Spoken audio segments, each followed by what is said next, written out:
I've been seeing some YouTube videos talking about the subject of five flag theory.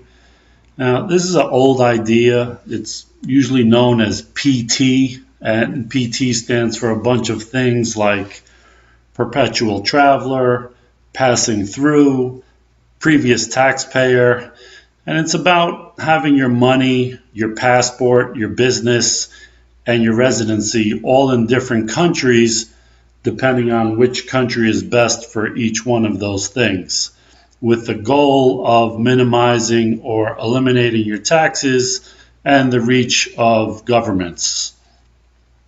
While I agree with that sentiment, as a U.S. citizen, I'm taxed on all of my income no matter where I live.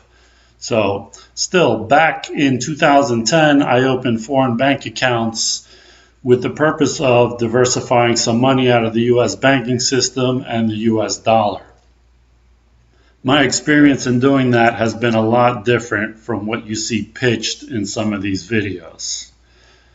It seems that these videos are trying to glamorize this, implying that you'll be some kind of international man of mystery like James Bond. You just fly around the world opening bank accounts that pay ridiculously high interest rates like 8, 9, 10%. And all the while you're investing in businesses in countries you know nothing about and you've only been in for a few weeks. And you do all of this while paying very little or no taxes. Of course, the reality of doing this is not sexy and there is no high interest rate bank accounts. What I mean by this is that they leave out the most important part about these bank accounts. You get a high interest rate in the local currency, but the interest rate is high because inflation is high in that country. So unless you're living in that country and spending in the local currency, you may be actually losing money when you convert that currency into something like US dollars or euros or some other currency. There is no free lunch. So let's take a look at how some of those countries' currencies fared against the US dollar over the last 10 years. So just to give you an example of some of these countries that I hear them talk about, let's look at the country of Georgia. So here you see in the last 10 years, the currency is down about 40% against the US dollar. Okay, another one that they talk about is the Armenian dram currency, and that is down about 29% over the last 10 years. Also, Malaysia, the Malaysian ringgit is down about 19% over the last 10 years. Not too bad, I guess, as long as you have a higher interest rate to offset that. Another one, let's look at something that I haven't heard them talk about, but a country that has high interest rates because they have high inflation is Argentina. So let's look at the Argentinian peso, and you see that's down about 90% or more over the last 10 years. So a high interest rate doesn't mean anything if the currency is melting away. When I hear people giving advice about high interest rates in some obscure second or third world countries, it makes me discount all of their advice as simplistic or even misleading. Now, most hedge funds in the US are struggling to make 8 or 9% returns these days. If they could get a guaranteed 8% return, they would have investors throwing billions of dollars at them to invest. So why aren't they just putting their money in some Georgian bank account? It's because they know better and they know there's more to it than just the posted interest rate. What about the laws, taxes, bank insurance? If one of these banks closed because of fraud or bad investments, are they insured? Let's look at what happened to Cyprus in 2013. Now that's an EU country that even uses the euro, and yet people lost 40 to 60% of their money above 100,000 euros, depending which bank they had their money in. So that means anything over $100,000 or 100,000 euros, they took from them 40% above that, or 60%, depending which bank they had their money in. So if that can happen to a European bank, what do you think could happen to an Armenian bank? Now that you see the potential pitfalls with foreign bank accounts, let me tell you about my experience in opening them and why I regret it. In 2010, I went to Australia, Singapore, and Thailand. And while I was there, I opened accounts in Australia and Singapore. In Australia, I opened a checking, savings, and brokerage account, all with the same bank, NAB. In Singapore, I opened one bank account with a very big bank and two brokerage accounts with pretty big brokers in Singapore. I don't want to mention the names because I still have them. A year or so later, I opened a Canadian bank account also.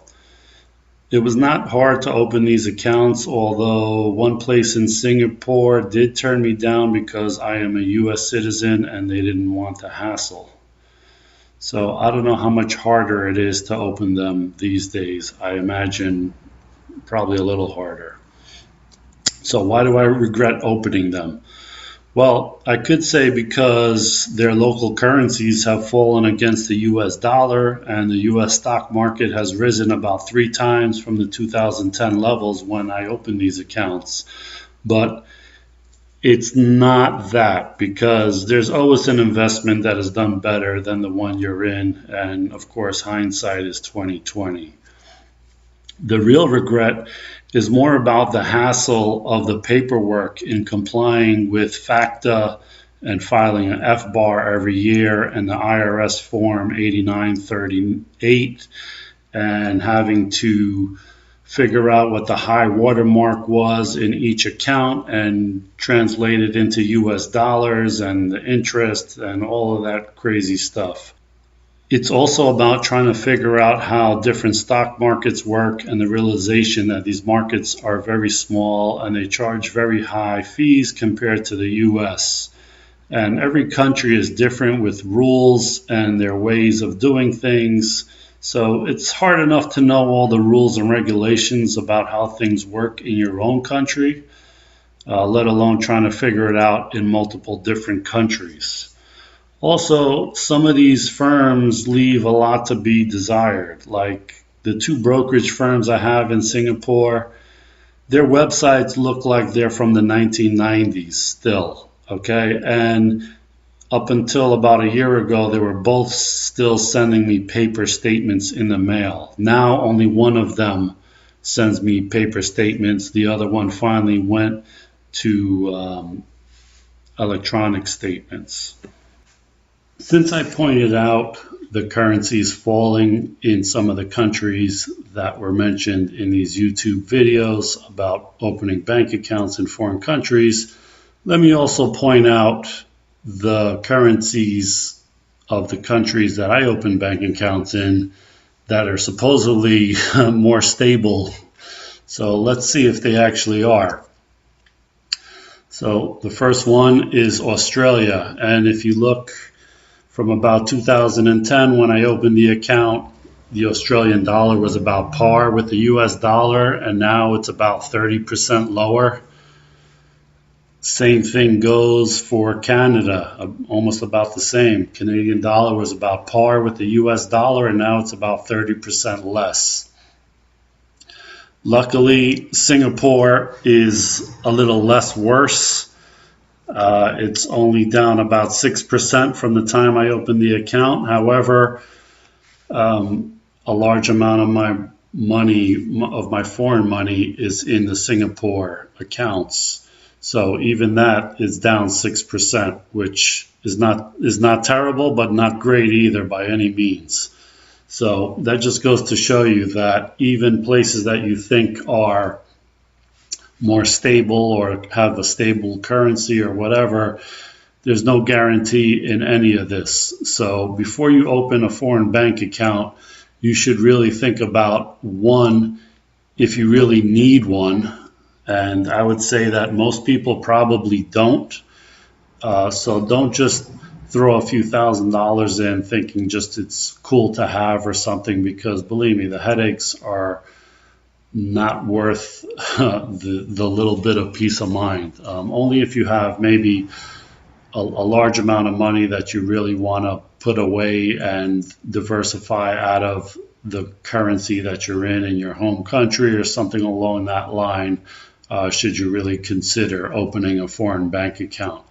And if you do, I would limit it to probably a handful of countries, maybe Singapore, Hong Kong, Switzerland, if they would have you. But I think unless you have a few $1,000,000, they probably wouldn't even take you as a customer.